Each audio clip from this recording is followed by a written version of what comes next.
Nuevamente nos encontramos aquí para continuar nuestro estudio de Jesús de Nazaret, su vida a partir de los 4 evangelios. En el nombre del Padre, y del Hijo, y del Espíritu Santo. Amén. Padre nuestro que estás en el cielo, santificado sea tu nombre. Venga a nosotros tu reino. Hágase tu voluntad en la tierra como en el cielo. Danos hoy nuestro pan de cada día. Perdona nuestras ofensas como también nosotros perdonamos a los que nos ofenden. No nos dejes caer en la tentación y líbranos del mal. Dios te salve María, llena eres de gracia, el Señor es contigo. Bendita eres entre todas las mujeres y bendito es el fruto de tu vientre Jesús. Santa María, Madre de Dios, ruega por nosotros pecadores, ahora y en la hora de nuestra muerte. Amén. Gloria al Padre, al Hijo y al Espíritu Santo, como era en un principio, ahora y siempre, por los siglos de los siglos. Amén. Oh Espíritu Santo, don de Dios y fuerza de lo alto, fuente de agua brotante de vida eterna, desciende y mora en nuestros corazones. Haznos verdaderos adoradores del Padre, condúcenos a la plenitud de la verdad y transfórmanos en testigos de Jesús para llevar su nombre hasta los confines de la tierra. Amén. Tenemos para este día el estudio de la 8ª sesión del curso de Jesús de Nazaret, que se titula Discípulos y Apóstoles, y se estudia en 6 apartados. Los primeros llamados, que van a ser compañeros, que van a pasar a ser discípulos de Jesús. Luego, cómo Jesús de esos primeros compañeros y discípulos formó un grupo de 12 y cómo dentro de ese grupo de 12 le dio una primacía a Simón Pedro. Vamos a ver también qué encargó Jesús al grupo de los 12, el estudio luego de un grupo particular que menciona el Evangelio de San Lucas, de 72 discípulos, y cómo en los primeros años de la iglesia este grupo de discípulos, apóstoles y trabajadores se fue ampliando. Jesús de Nazaret no fue un maestro solitario. Él quiso colaboradores y llamó de entre la gente que lo seguía a algunos discípulos y más tarde de entre ellos eligió a un grupo de 12 para que continuaran con su misión. Y su misión es anunciar a los hombres la buena nueva del reino de Dios. Tenemos aquí a Jesús de Nazaret en el centro y veamos cómo el círculo más exterior es el de la muchedumbre, la gente que sigue a Jesús, pero quizá porque Jesús les dedica un poco de tiempo, porque han visto signos que hace Jesús y los siguen. Pero nos dice San Juan, este es un grupo que todavía tiene una fe muy débil, nada más siguen a Jesús quizá por los signos que hacen. Y dice San Juan, Jesús no se fiaba de su fe. Pero dentro de este grupo de gente van a nacer los discípulos, gente que se interese por seguir a Jesús como maestro. Y del grupo de discípulos, Jesús va a elegir a los 12. Y sobre estos 12, Jesús va a edificar su iglesia. Él está ya en su ministerio público, sabe que no va a estar para siempre y que cuando Él se haya ido y cumplidos con su misión, su iglesia tiene que continuar. Entonces va a formar este grupo de 12 sobre los que va a establecer su iglesia. Entonces vamos a leer en los evangelios, en distintos textos, cómo Jesús llama en particular a algunos de los apóstoles. No tenemos el relato del llamamiento particular de cada uno de los 12. Tenemos 7. Pero siendo el 7 símbolo de plenitud en el lenguaje bíblico, queremos entender que los evangelistas nos dicen, esta es la manera de Jesús de llamar. Esta es la manera de responder al llamado de Jesús y cómo Jesús llamó distintas personas, no necesariamente puros pescadores, pura gente pobre que no tuviera nada que hacer, no. Jesús llama pescadores, llama publicanos, llama maestros de Israel, llama personas quizá un poquito de grupos más radicales, pero a él no le importan las apariencias. Hay un texto muy bonito en el primer libro de Samuel que dice, el Señor no mira las apariencias, sino que Él ve lo que hay en lo profundo del corazón. Y ese es el criterio de Jesús para llamar gente. Entonces, el primer texto vamos a leerlo en el Evangelio de San Marcos, en el capítulo 1. Después de que Jesús fue bautizado por Juan y fue a su retiro en el desierto, nos dice el Evangelio de San Marcos que estando ya en Galilea va a llamar a los primeros compañeros. Pero tenemos que tomar en cuenta el contexto anterior. ¿Qué dicen el versículo 14 y 15 para que podamos comprender el versículo 16 en adelante? Jesús ha estado proclamando una buena nueva. Entonces el que se va a aparecer a estos pescadores es uno que ha venido. ¿Quién es? Pues el que anda proclamando una buena nueva. ¿Y qué buena nueva ha proclamado? El tiempo se ha cumplido. El reino de Dios que estamos esperando ha llegado, ya está aquí. Conviértanse, crean en esta buena noticia. Y entonces encuentra a estos pescadores y les dice, versículo 16, bordeando el mar de Galilea, vio a Simón y a su hermano Andrés largando las redes en el mar, pues eran pescadores. Jesús les dijo, venid conmigo y los haré pescadores de hombres. Y ellos dejaron las redes y al instante lo siguieron. Es decir, vengan conmigo. Vamos, tengo un plan, tengo un proyecto. No tomemos los evangelios literalmente al pie de la letra como si Jesús se aparece en ese momento como lo tenemos en la escena. Jesús aparece, los apóstoles lo ven, le dicen, sígame y dejan todo y lo siguen. Oigan, tiene que haber preguntado quién eres, qué anuncias, cuál es tu plan para que yo vaya contigo. Los evangelios están muy reducidos a lo esencial. Los evangelistas ya quitan los detalles accidentales y me reducen el texto a lo más esencial, que fue el llamamiento. Eso es lo que les interesa. ¿Cómo llama? Jesús es el que llama y cómo la respuesta del llamado, primero, es en libertad, uno puede decidir si quiere o no quiere, y segundo, tiene que ser dócil a ese llamamiento. Y vamos ya 2, habíamos dicho que eran 7. Tenemos a Andrés y a Simón. Segundo, versículo 19. Continuó caminando un poco y vio a Santiago, el hijo del Zebedeo, y a su hermano Juan, que estaban también en la barca arreglando las redes. Al instante los llamó y ellos, dejando a su padre Zebedeo en la barca con los jornaleros, se fueron tras él. Esta manera tan rápida de presentar que ya se fueron tras Jesús y dejaron hasta el papá, quizá a veces nos lastime tantito y digamos, ay, pero ¿cómo Jesús quiere que dejen al papá? No, Jesús no quiere que dejen al papá. Jesús quiere que lo sigan. Y ese llamamiento a algunas personas, incluso a veces, les invitará a renunciar también a vivir con su familia. Pero no es, deje a su papá y en este momento sígame y deje todo. No, si no me quieren seguir, pues planeen, vamos, vengan conmigo. Porque yo tengo un plan. Yo quiero hacerlos llegar a ser pescadores de hombres. Llevamos ya 4 discípulos entonces, Andrés, Simón, Santiago y Juan. Pero recalquemos, ¿por qué se adhirieron a Jesús? Porque Jesús estaba proclamando una buena nueva. Estos primeros compañeros más adelante van a ser discípulos, ahora lo acompañan.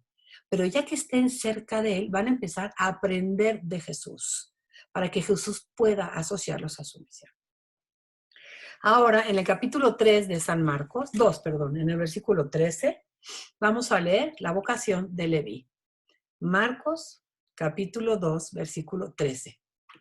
Dice así, salió de nuevo por la orilla del mar. Toda la gente acudía a él. Ven, no es que venga él solo, sino que ya viene mucha gente con Jesús. Recuerden lo que leímos la clase anterior, cómo la gente estaba admirada de lo que Jesús decía y hacía, todos estos signos, y la muchedumbre se empezó a agolpar en torno a Jesús. ¿Y Jesús qué hacía? Los enseñaba. Lo más importante para Jesús era enseñar. Al pasar vio a Leví, hijo de Alfeo, sentado en el despacho de impuestos y le dijo, sígueme. Él se levantó y le siguió. Y aquí quisiera a lo mejor aclarar qué quiere decir seguir en la Biblia. No es nada más camine como borreguito atrás de mí, sino seguir en el lenguaje bíblico es ven, quédate conmigo, acompáñame, conóceme y si quieres, asóciate a lo que yo estoy haciendo. Pero no es párate, sigue y camina como borrego sin preguntarme. No, el seguimiento de Jesús implica haber primero conocido a Jesús. Y lo característico en estos llamamientos que estamos leyendo es sí quieren conocer a Jesús. Y ese ojalá fuera el nuestro. Sí quiero, Señor, quiero seguirte conociendo. Ahora, pusimos aquí que es Mateo o Leví, porque hemos leído que Marcos le llama Leví. Lucas también en el texto paralelo le llama Leví, pero Mateo le dice Mateo. Nada más es una precisión. Después, en el Evangelio de San Juan, en el capítulo 1, en el versículo 43, vamos a tener el llamamiento de Felipe y en el versículo 46 de Natanael. Leo el versículo 43. Juan 1:43. Dice así: al día siguiente, Jesús quiso partir para Galilea y encontró a Felipe. Jesús le dijo el clásico verbo, sígueme. Felipe era del Betsaida, del pueblo de Andrés y Pedro.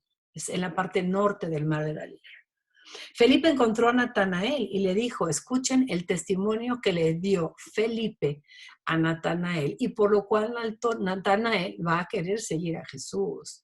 No le dijo, vino un señor y me dijo que me va a hacer pescador de hombres, sino le dijo, hemos encontrado a aquel de quien escribió Moisés en la ley y también los profetas.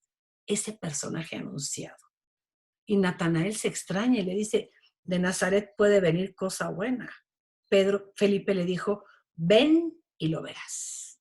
Y Natanael fue y lo vio. Y este Natanael generalmente no aparece en las listas de los apóstoles, sino que aparece como Bartolomé según la tradición. Y ese es el nombre que pasó en la tradición. Entonces, 7 fueron llamados particularmente según los relatos evangélicos. Andrés, Simón Pedro, Santiago y Juan, Felipe, Leví o Mateo y Natanael o Bartolomé. No, nadie se haga bolas, no pasa nada, si no se lo saben. Bueno, ahora, después de estos compañeros, Jesús va a elegirlos como discípulos y del grupo de discípulos va a sacar a 12. Y tenemos aquí los 3 textos en paralelo. Nos ayudan un poco a ver la cuestión sinóptica que habíamos enseñado que era que los 3 evangelios que llamamos sinópticos, Marcos, Mateo y Lucas, se parecen, pero también son diferentes, ¿no? Y habíamos dado alguna explicación de por qué eran las diferencias y por qué eran los parecidos. Vamos a leerlos en orden cronológico, porque es bueno estudiar siempre así los libros de la Biblia. Cuando hay 3 relatos, estudiar del más antiguo al más nuevo, y siempre se le da como el mayor valor al más antiguo, porque es el más pegado al momento en que sucedió históricamente el hecho. Entonces, el Evangelio de Marcos, en el capítulo 3, versículo 13, leo el texto. Dice así, subió al monte y llamó a los que él quiso. Cuando estuvieron junto a él, creó un grupo de 12 para que estuvieran con él y para enviarlos a predicar con el poder de expulsar los demonios.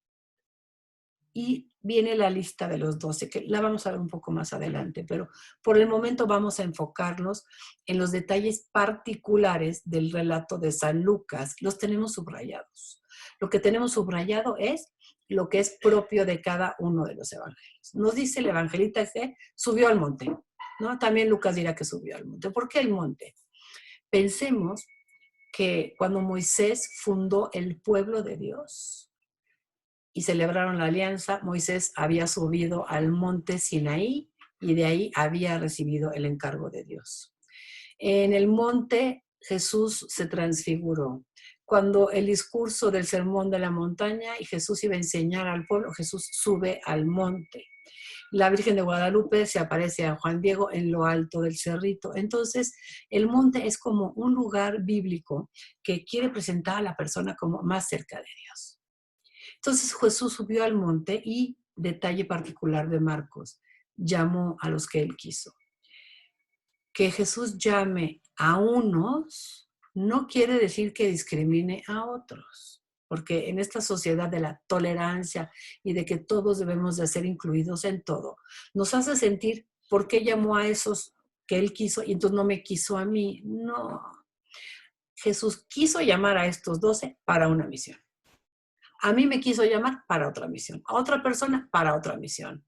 Pero, por ejemplo, que el Señor me haya llamado a mí para casarme y tener hijos, no quiere decir que esté discriminando a otra persona porque esa no se pudo casar con mi esposo y tuvo mis hijos. Quitémonos esa mentalidad y aprendamos también esto. El Señor elige, punto. Y elige a quien quiere para lo que Él quiere. Así de sencillo. Hay que aprender a contestar sin ofendernos. Él quiso, en este momento de la historia, formar un grupo de 12 para que, así como el pueblo de Dios nació sobre los 12 hijos de Jacob, el nuevo pueblo de Dios que va a ser la iglesia, nazca también sobre 12 piedras de fundamento que van a ser los apóstoles. Y entonces dice San Marcos, cuando estuvieron junto a él, creó un grupo, ¿sí? Un grupo de 12, con dos finalidades. Primero, para que estuvieran con él. Para que alguien pueda optar por el Señor y quiera seguirlo, primero hay que estar con él, primero hay que conocerlo. Y segundo, ya si yo quiero, después de haberlo conocido, el Señor los envió. Dice, y para enviarlos. En la palabra enviarlos se esconde la palabra apóstoles. Apóstol quiere decir enviado. Entonces, del grupo de discípulos llamó a 12 y los envió. Y enviar quiere decir, los constituyó apóstoles, los constituyó enviados. Lo importante es para qué los constituyó 12 como grupo y para qué los envió. Y nos dice San Marcos, para predicar el reino de Dios. Para predicar el reino de Dios. ¿Y cuál era la consecuencia del anuncio de Dios quiere reinar? ¿Quieres que Dios reine en tu vida? ¿Cuál habíamos leído en la misión liberadora de Jesús? Que era el efecto o la consecuencia de la llegada del reino de Dios a una persona. La salida del reinado de Satanás, si fuera el caso, la curación, la paz, la tranquilidad, la alegría. Pero la misión no es vayan y curen, vayan y expulsen demonios, sino vayan, prediquen el reino de Dios. Y como consecuencia de la predicación del reino de Dios, vendrán todos esos bienes que ustedes han visto que yo hago. Ese fue el relato de Marcos. Vamos ahora al relato de San Lucas, en el capítulo 6 de Lucas, en el versículo 12, por favor. Dejamos la lista de nombres para la siguiente lámina. Capítulo 6 de San Lucas dice así: por aquellos días se fue al monte a rezar y se pasó la noche orando a Dios. Cuando se hizo de día, llamó a sus discípulos y eligió 12 de entre ellos, a los que también llamó apóstoles. Y viene la lista nuevamente, ¿no? ¿Qué es entonces lo que destaca San Lucas? Que Jesús fue a orar y que pasó la noche en oración.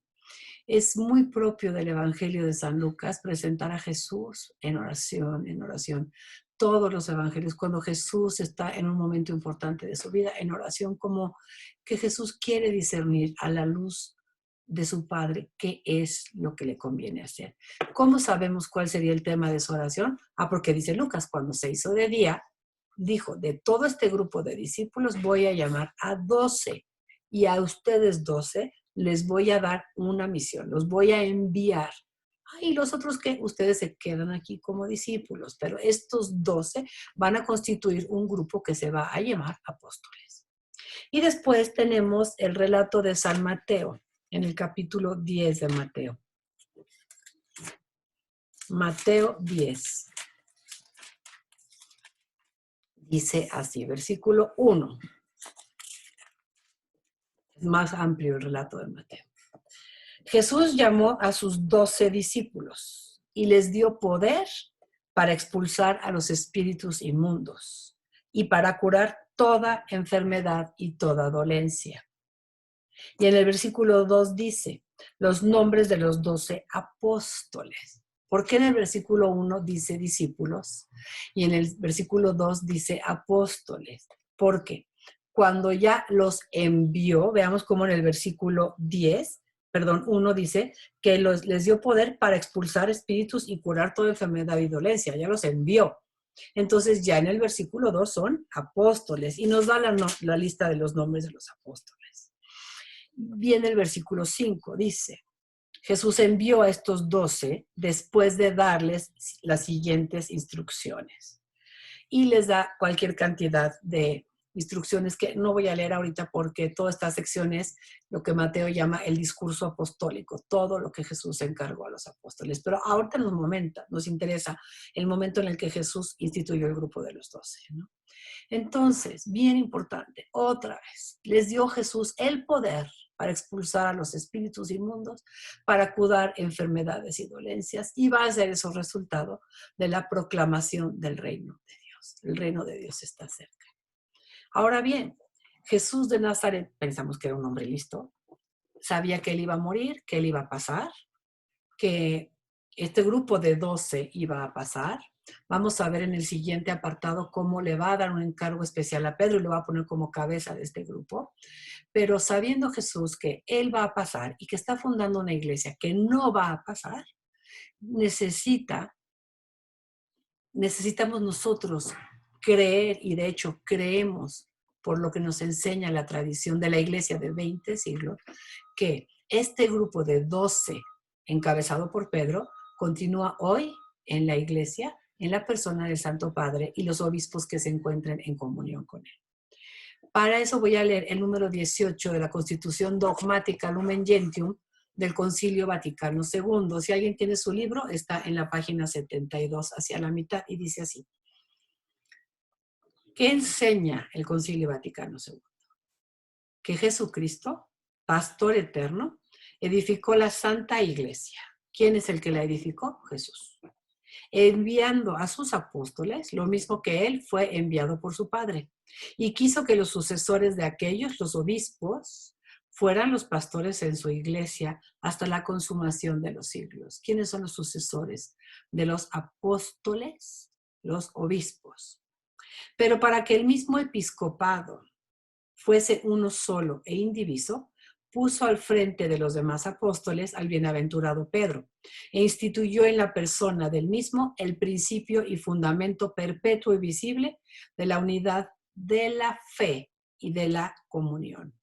Entonces, sabemos, no porque lo diga la Escritura, sino por la fe de la iglesia, desde que empezó la iglesia, ¿sí? Lo que ahora el concilio promulga, que el grupo de los 12 encabezados por Pedro continúa hoy en la persona del Santo Padre y de los obispos. Vamos a ver entonces la lista que habíamos quedado pendientes. Los 3 evangelios sinópticos nos dan la lista de los mismos 12 apóstoles. En cuanto a que son los mismos, no hay problema. El problema está nada más en el orden en el que los presentan. Por ejemplo, miren, aquí tenemos a Tomás y este puso aquí a Mateo. Pero siempre se parecen en que primero va Simón Pedro y hasta abajo Judas Iscariote, el que lo entregó. Entonces vean también otro panorama de la cuestión sinóptica. Tengo el retrato de la misma lista, cada quien la acomoda como quiere, en eso están sus diferencias, pero siempre la encabezan Simón Pedro y termina en Judas Iscariote. ¿Por qué? Porque cuando escriben los evangelistas, ya Pedro funge como cabeza de la iglesia y Judas ha traicionado ya a Jesús y ha muerto. Bueno, entonces dentro de este grupo de 12, Jesús le dio una primacía a Simón Pedro. Y es bien importante esto, porque de las realidades de la iglesia que más reciben críticas es precisamente la figura del Santo Padre, ¿no? Primero, ni Pedro ni el Santo Padre se abrogaron ese título por sí mismos, sino que es un encargo que les da Dios.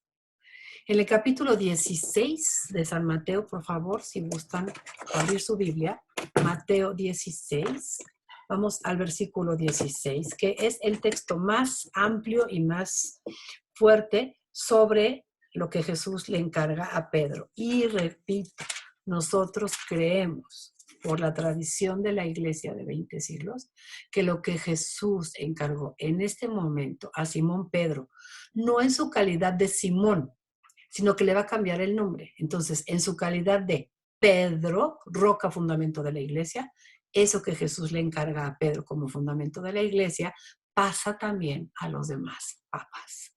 Es una cuestión de fe en que en la palabra de Dios escrita o en la palabra de Dios que encontramos en la tradición apostólica. En la palabra de Dios escrita y que también nos transmite la tradición apostólica.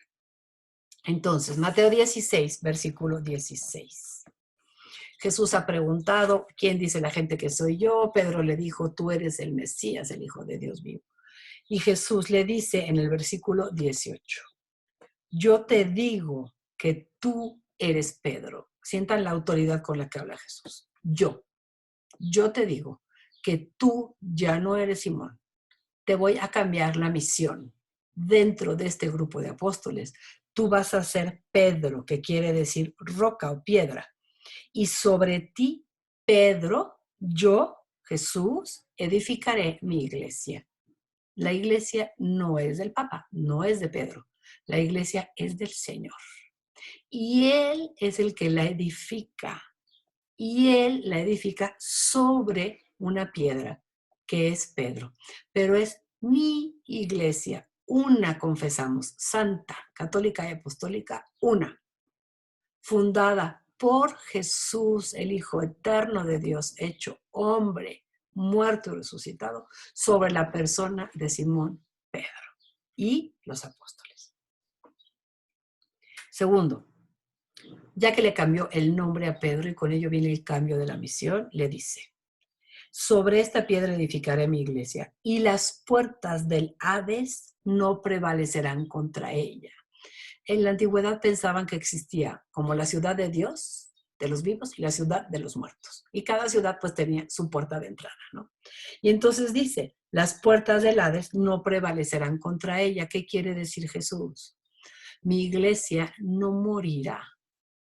Y esa palabra de Jesús la tenemos más que constatada, porque a pesar de todos nosotros, la iglesia de Jesús sigue adelante. ¿Y por qué la iglesia de Jesús no ha terminado a pesar de todos nosotros? Porque Jesús dijo, las puertas del Hades no prevalecerán contra ella. Tercer punto, que luego causa polémica. A ti te daré las llaves del reino de los cielos. 2 puntos, por favor.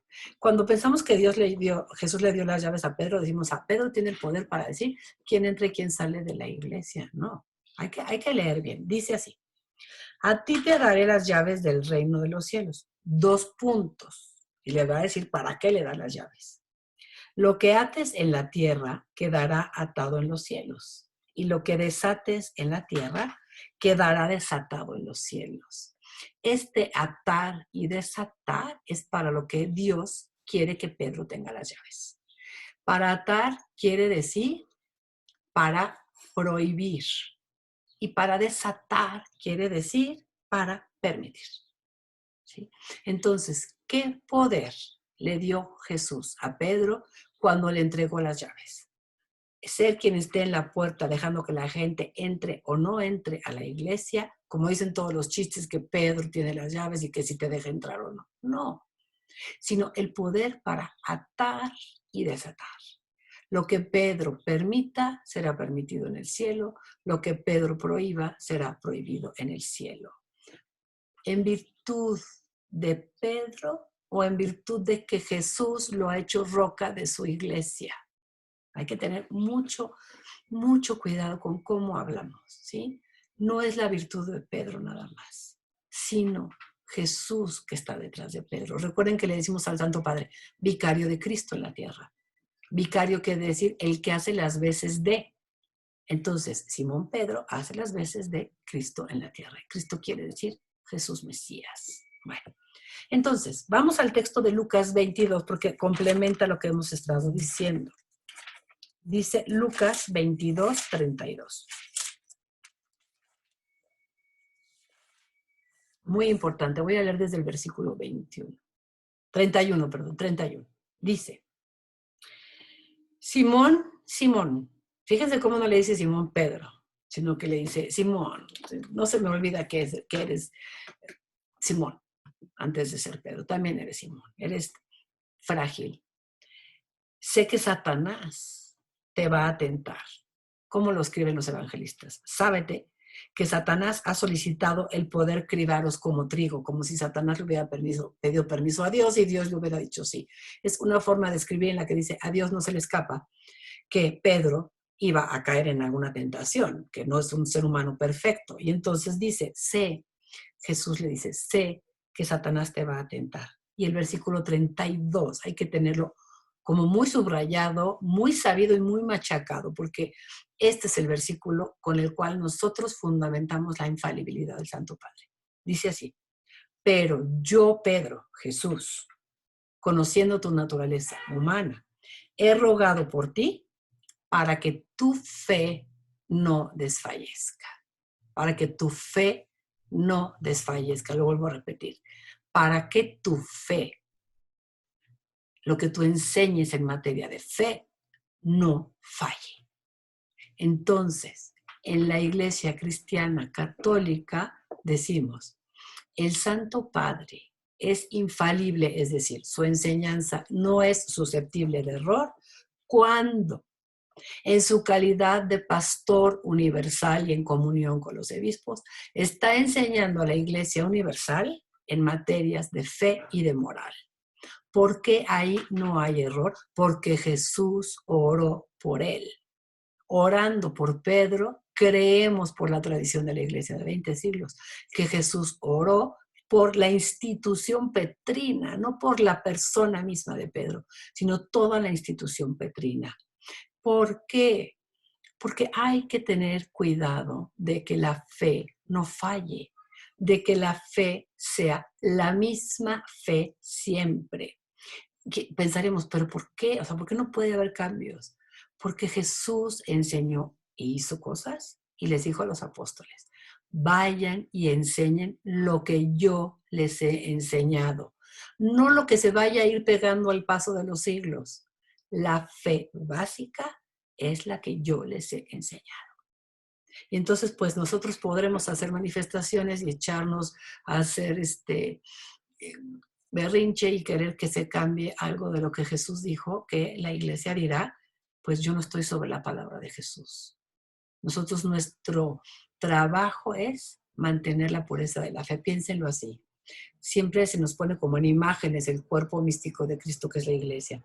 Jesús es la cabeza, el alma de la iglesia, el que la anima, el que la lleva adelante es el Espíritu Santo. Y pensemos que la fe puede ser la columna vertebral que sostiene derecha a la iglesia. Por eso el Señor cuida de la fe de su iglesia, para que no se le enchueque, para que no se le deforme, para que admitiendo nuevas construccioncitas no cambie. ¿Sí? La fe de la iglesia, la fe de 20 siglos, es la que la sostiene. Entonces, sería bueno, si quieren después, algún día, leer estos documentos de Pío IX y de Pablo VI, que nos hablan de, no es por Pedro, sino porque es el vicario de Cristo en la tierra. A lo largo de la historia de la iglesia ha habido santos padres que, como cualquier hombre, han caído en pecados, algunos podríamos decir más graves que otros, no somos quien para juzgar. Sin embargo, nunca ha habido un error en la fe. ¿Qué comprueba eso?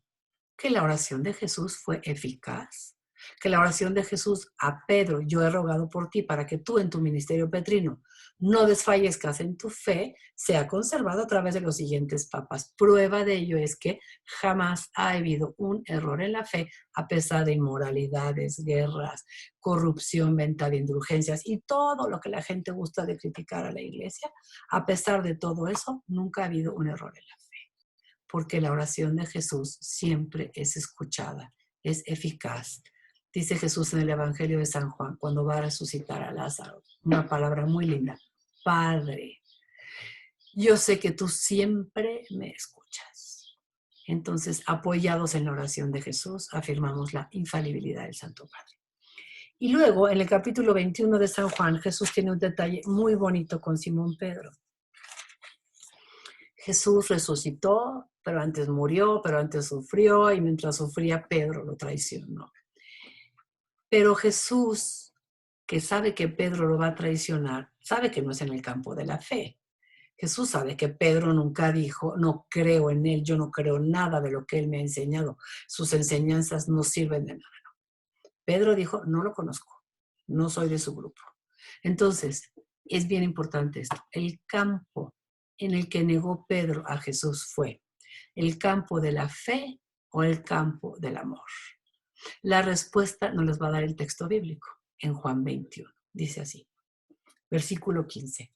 Después de haber comido, preguntó Jesús a Simón Pedro, Simón hijo de Juan, ¿me amas más que estos? No le dice, ¿crees en mí? Sino, ¿me amas más que estos? Respondió él, sí, Señor, tú sabes que te quiero. Jesús le dijo, apacienta mis corderos. Volvió a preguntarle por segunda vez, Simón, hijo de Juan, ¿me amas?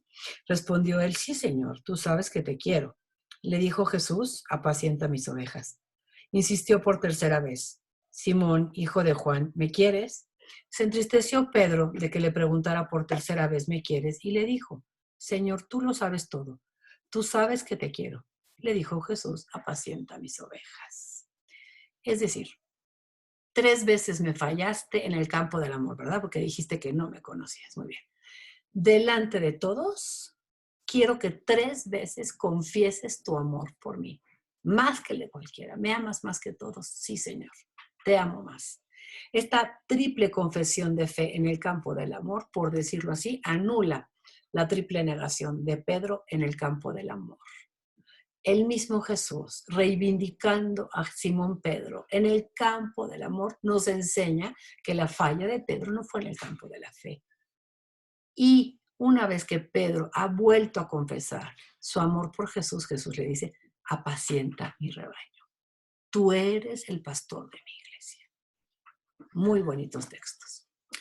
Pasamos ahora a qué más encargó Jesús a este grupo de los 12. Vamos a leer 1 Corintios, en el capítulo 11, el relato de la institución de la Eucaristía. ¿Por qué leo 1 Corintios? Porque es el texto más antiguo sobre la institución de la Eucaristía. Y en ese mismo día de la institución de la Eucaristía viene la institución sacerdotal. Eso nos lo enseñó como dogma el Concilio de Trento. ¿Cuándo fue la institución del sacerdocio? El día de la institución de la Eucaristía. ¿Cómo sabemos? Cuando Jesús les dice, hagan esto en conmemoración mía. Quiero leer el texto de 1 Corintios entonces porque es el más antiguo, el más pegado a que sucedieron los acontecimientos. Dice capítulo 11, versículo 23. Porque yo recibí del Señor lo que os transmití, que el Señor Jesús, la noche en que era entregado, estamos hablando del día de la última cena, Jueves Santo, tomó pan, dio gracias, lo partió y dijo, este es mi cuerpo que se entrega por vosotros. Haced esto en memoria mía. Asimismo tomó el cáliz después de cenar y dijo, esta copa es la nueva alianza en mi sangre. Cuantas veces la bebiereis, hacedlo en memoria mía. Es decir, esto que yo hago ahora lo van a hacer ustedes. Y ahí nuestra Iglesia Católica, Apostólica Romana, ve la institución del sacerdocio. Después en el capítulo 20 de San Juan, en el versículo 22, la Iglesia nos enseña que ahí encuentra el fundamento del sacramento de la reconciliación. Un sacramento tristemente mal comprendido porque es grandioso. Poder recibir el perdón de nuestros pecados es quitarnos una gran piedra de encima, salir renovados y empezar otra vez. Ese es el sacramento de la reconciliación. ¿Qué día lo fundó Jesús? Dice San Juan que es el día de la resurrección. Y en el versículo 21, Jesús se les aparece otra vez y les dice a los apóstoles, la paz con vosotros. Como el Padre me envió a la misma misión, ahora yo los envío a ustedes. Versículo 22. Dicho esto, sopló y les dijo, recibid el Espíritu Santo. A quienes perdonéis los pecados les quedan perdonados. A quienes se los retengáis les quedan retenidos. Jesús resucitado, lleno del Espíritu Santo con el que el Padre lo unge, Hechos 2:32, 33 me parece, les dice, ahora yo les comunico este mismo Espíritu que es el poder de Dios para poder perdonar los pecados. ¿A quién? A quienes vengan y se los presenten. Señor, pero si alguien retiene sus pecados, les quedarán retenidos. Quiere decir que los padres tienen autoridad para decidir, a esta señora le perdono esto, esto y esto no, o el poder es perdonar pecados a quien los exponga, a quien venga y diga quiero ser perdonado. Al que los retiene, le quedan retenidos. Eso es lo que quiere decir según la exégesis. Pero es un versículo de oro, porque es un versículo que fundamenta el sacramento de la reconciliación. ¿Qué es un sacramento? Es un signo sensible de la presencia del perdón de Dios. ¿Por qué no podemos confesar directamente con Dios? Si podemos, yo le puedo decir, Señor, perdóname porque en este momento dije una tontería, ¿no? Pero el Señor sabe que nosotros somos materiales, tenemos alma y cuerpo, y que nuestra parte material a veces exige signos sensibles para ayudarnos a creer. Entonces, ¿cómo puedo estar cierto del perdón de Dios? Mediante ese precioso sacramento en el que el sacerdote dice, yo te perdono en el nombre de Jesús. Es decir, no soy yo el que te perdona, sino Jesús que te perdona y yo por el poder que Él me ha dado te comunico ese perdón. Y pasamos ahora a el último encargo que le va a dar Jesús al grupo de los 12 en el capítulo 28 de San Mateo, versículo 16. Nuevamente nos encontramos en el día de la resurrección. Y Jesús dice así, versículo 18. Es Jesús sus últimas palabras antes de subir al cielo. Y vamos a leerlo tratando como de detectar como en los verbos los pasos que hay que seguir en el encargo de Jesús. Fíjense, dice, Jesús se acercó a ellos y les habló así. Me ha sido dado todo poder en el cielo y en la tierra. He muerto, pero he resucitado, he subido al Padre, he sido exaltado a la derecha de Dios, he sido ungido con el Espíritu Santo prometido y ahora soy Rey de Reyes y Señor de Señores. Pues con ese poder que tengo, ahora les doy este mandato. Vayan primero y hagan discípulos a toda la gente. No quiero que toda la gente se quede sin saber quién soy, sin conocer. Muestren, anuncien la buena noticia para que la gente se quiera hacer discípulo. Primer paso. Segundo, ya la gente se quiso hacer discípulo, magnífico. Bautícelos, bautícelos en el nombre del Padre y del Hijo y del Espíritu Santo. Y tercero, enséñenles a guardar todo lo que yo les he enseñado. ¿Qué les enseñamos, Jesús? Nada más y todo lo que yo les he enseñado. Y sepan que yo estoy con ustedes día tras día hasta el fin del mundo. No los dejaré solos en este encargo. Así como Jesús decía, yo nunca estoy solo porque el Padre está siempre conmigo, así también les dice Jesús, no tengan miedo. Yo siempre voy a estar con ustedes día tras día hasta el fin del mundo. Y ahora vamos a ver un relato adicional de este tema de discípulos y apóstoles que nada más se encuentra en el Evangelio de San Lucas. Por favor, abramos nuestra Biblia en el Evangelio de San Lucas, en el capítulo 10, en el versículo 1, que es un relato que habla de un envío a 72 discípulos. Y dice así. Después de esto, designó el Señor a otros 72 y los envió por delante de dos en dos a todas las poblaciones y sitios a donde él había de ir. Pero antes les dijo, la mies es mucha y los obreros son pocos. Rogad pues al dueño de la mies que envíe obreros a su mies. Pero sabed que os envío como corderos en medio de lobos. O sea, no es fácil. No llevéis bolsa, ni alforja, ni sandalias, y no saludéis a nadie en el camino. O sea, no se distraiga con otras cosas. Si entráis en una casa, decid primero, paz. O sea, no llegue a catequizar. Llegue con un saludo de paz primero. Y si hubiera ahí un hijo de paz, vuestra paz reposará sobre él, si no se volverá contra vosotros. Permaneced en la casa, comed y bebed lo que tengan, porque el obrero merece su salario. No vayáis de casa en casa. Si entráis en un pueblo y os acogen, comed lo que os pongan. Curad a los enfermos que haya en él y decidles, el reino de Dios ha llegado a vosotros. ¿Cómo sabemos? Porque usted ha sido curado. Si entráis en un pueblo y no os acogen, salid a sus plazas y decid, sacudimos sobre vosotros hasta el polvo de vuestro pueblo que se nos ha pegado a los pies. Sabed de todas formas que el reino de Dios está cerca. Y me salto al versículo 16. Quien os escucha a vosotros, a mí me escucha. Quien os rechaza a vosotros, a mí me rechaza. Y quien me rechaza a mí, rechaza al que me ha enviado. Entonces, este grupo de discípulos adicionales no pertenece al grupo de los 12. La Iglesia ha querido ver en ellos siempre a los creyentes laicos que seguimos a Jesús. Ahí cabemos todos nosotros. Todos los que quieran ser discípulos del Señor pueden ser enviados como este grupo de 72. Y así lo enseñó la Iglesia también en el Concilio Vaticano II. Tiene un documento que se llama Apostolicam Actuositatem, que habla sobre el apostolado de los laicos, porque ya en el Concilio II, en el año 65, la Iglesia contemplaba cómo desafortunadamente había escasez de sacerdotes, como también los mismos sacerdotes, siendo los únicos que pueden administrar ciertos sacramentos, estaban muy ocupados en eso. Y como que dice, la Iglesia pues no nada más está formada por sacerdotes, sino que la inmensa mayoría de la Iglesia está formada por laicos. Entonces nos dicen a nosotros laicos, el apostolado, el ser apóstoles, el ser enviados, surge de tu misma vocación cristiana.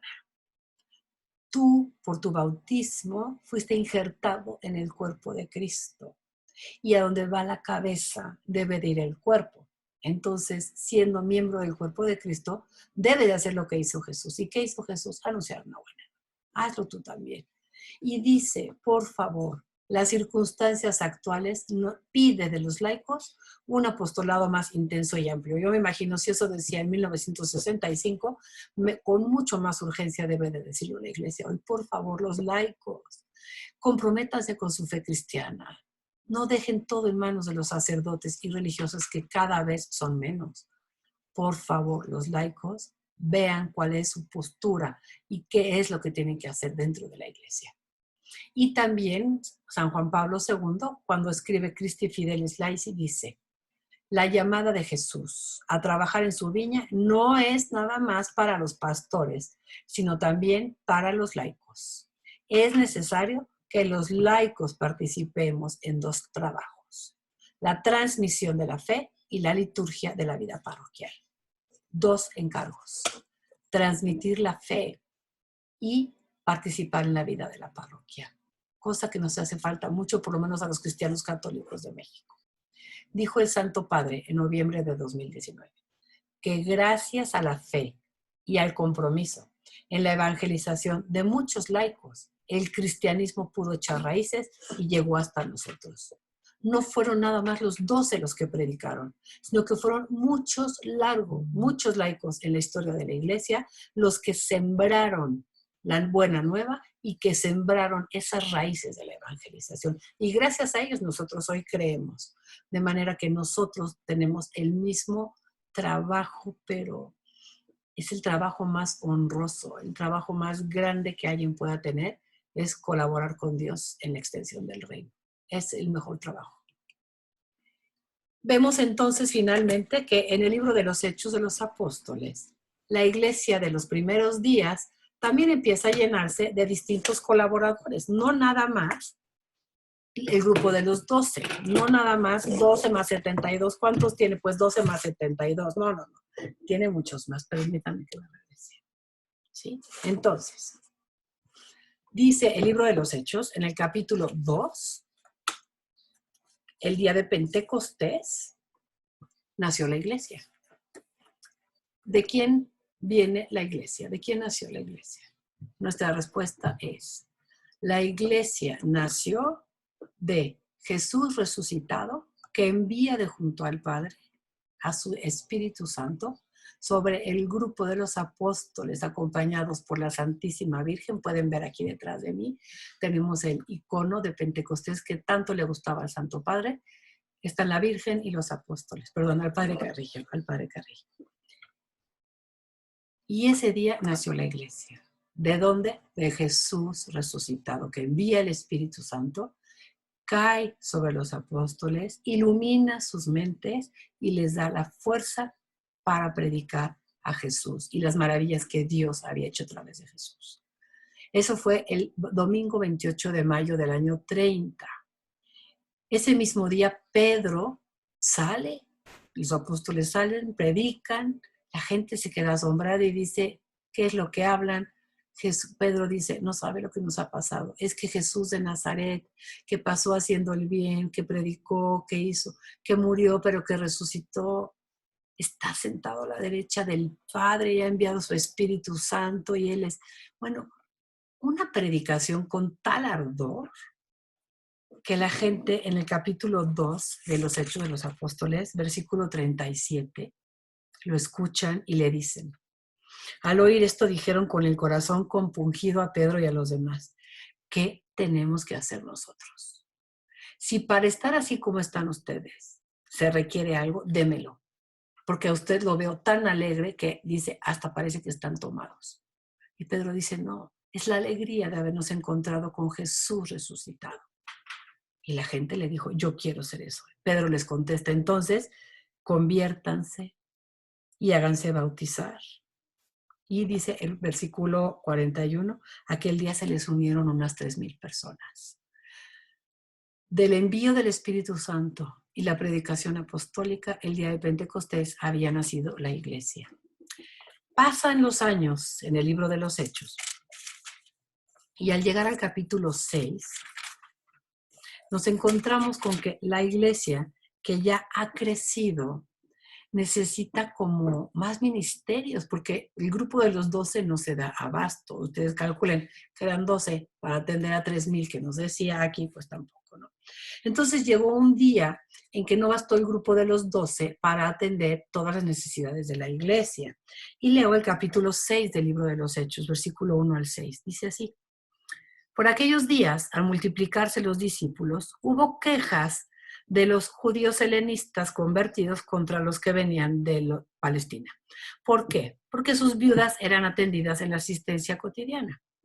Los 12 convocaron la asamblea de los discípulos. Fíjense, el grupo de los 12 convoca a los discípulos y dicen, no está bien que nosotros abandonemos la palabra de Dios por atender las necesidades cotidianas. Por lo tanto, busquen entre ustedes 7 hombres de buena fama, segundo, llenos de espíritu y de saber, y los ponemos al frente de esa tarea. Mientras nosotros nos dedicaremos a lo que Jesús nos dijo, vayan y enseñen. Ese es nuestro trabajo. La propuesta le pareció bien a toda la asamblea. Fíjense qué bonito. El grupo de los 12 en comunión con toda la asamblea. Y eligieron a Esteban, hombre lleno de fe y de Espíritu Santo, a Felipe, a Prócoro, a Nicanor, a Timón, a Pármenas y a Nicolás, un prosélito de Antioquía. Los presentaron a los apóstoles y después de hacer oración les impusieron las manos. La palabra de Dios iba creciendo. El número de los discípulos se multiplicaba considerablemente en Jerusalén. Incluso una gran multitud de sacerdotes iba aceptando la fe. Sigue creciendo la iglesia. Y hacia el año 33, en el capítulo 7, en el versículo 35, leemos el martirio de Esteban, este Esteban que acaban de instituir en el capítulo 6. Al final del capítulo 7 va a ser matado a pedradas, martirizado por creer en Jesús. Pero es un capítulo que vale la pena leer porque Esteban muere como murió el Señor. Muere pidiendo perdón por sus enemigos, muere encomendándose al Señor, ¿no? Pero a raíz del martirio de Esteban, un grupo de creyentes va a salir de Jerusalén, es decir, la iglesia había nacido en Jerusalén. El primer grupo de discípulos fue de Jerusalén, pero a raíz de la muerte de Esteban, que fue en Jerusalén, muchos creyentes cristianos dejan Jerusalén y se empieza a salir de las fronteras de Palestina y llega un primer grupo incluso hasta la ciudad de Antioquía de Siria. Eso va a ser ya en el capítulo 11, por favor.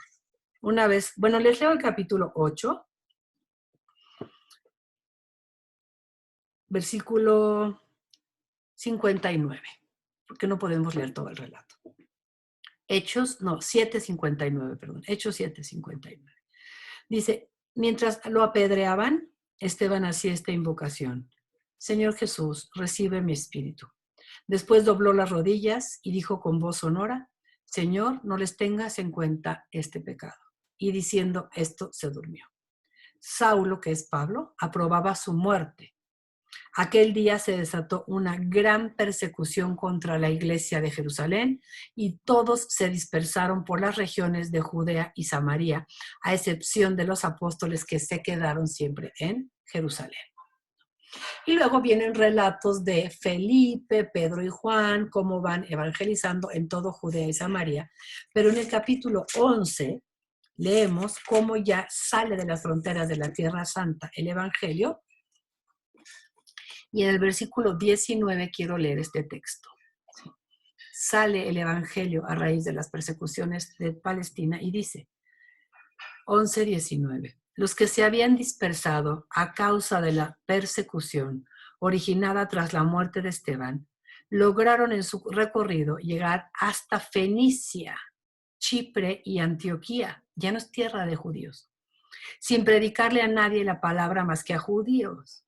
Pero había entre ellos algunos chipriotas y sirenenses que al llegar a Antioquía hablaron también a los griegos y les anunciaron la buena nueva del Señor. Y el Señor les daba la fuerza para tal cometido y un crecido número recibió la fe y se convirtió al Señor. Ya no nada más van a evangelizar, a anunciar la buena nueva a judíos para que se conviertan, sino ahora también a griegos. Y un texto importantísimo, versículo 26 al final, dice así, en Antioquía fue donde por primera vez los discípulos recibimos el nombre de cristianos. Este es un versículo muy importante para nosotros. Cuando nos empezamos a llamar cristianos, que quiere decir seguidores de Cristo, desde el año 39, cuando se fundó la iglesia de Antioquía, según el texto que leemos en Hechos 11:26. Y a partir del capítulo 13 del libro de los Hechos y hasta el final, en el capítulo 28, se sigue narrando la expansión del cristianismo por el trabajo apostólico de San Pablo. Pero San Pablo no trabajó solo. San Pablo también llevaba compañeros. Vamos a leer en la epístola a los Romanos, el capítulo 16, al final. Capítulo 16, versículo... Pues vamos a leer desde el versículo 3 nada más. Dice así.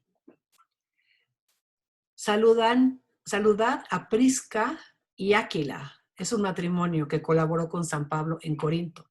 Colaboradores míos en Cristo Jesús. ¿Ven? Ya hay más colaboradores. Ellos arriesgaron su vida por salvarme y no solo les agradezco, sino toda la iglesia. Después dice, saludad a mi querido Epéneto, primer creyente del Asia para Cristo. Saludad a María, que se ha afanado mucho por vosotros. A Andrónico y Junia, mis parientes y compañeros de prisión, ilustres entre los apóstoles que descubrieron a Cristo antes que yo. Saludad a Ampliato, a Urbano, y sigue dando nombres enormes de colaboradores. Vamos al versículo 21.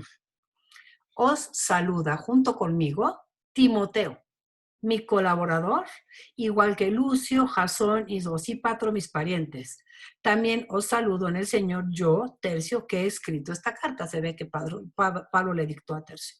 También los manda a saludar Gayo. Vean, la iglesia sigue creciendo, sigue colaborando. Se extendió la iglesia porque muchos anunciaron la buena nueva.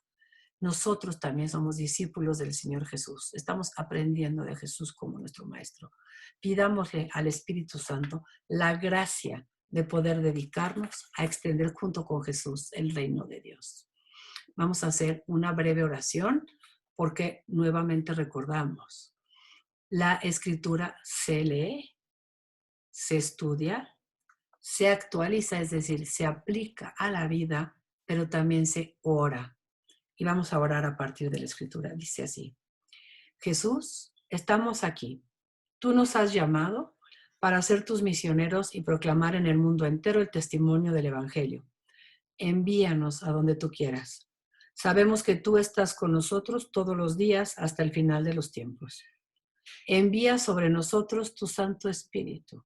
Úngenos, Jesús, y satúranos de tu Espíritu. Y tu Espíritu Santo, llénanos de tu presencia, de tus dones y carismas. haznos santos e invítanos a trabajar en la hermosa tarea de la evangelización del reino de Dios y de la santificación de los hombres, llevando el testimonio de Jesús hasta el confín de la tierra. Amén. En el nombre del Padre, y del Hijo, y del Espíritu Santo. Amén. Muchas gracias. Hasta la próxima.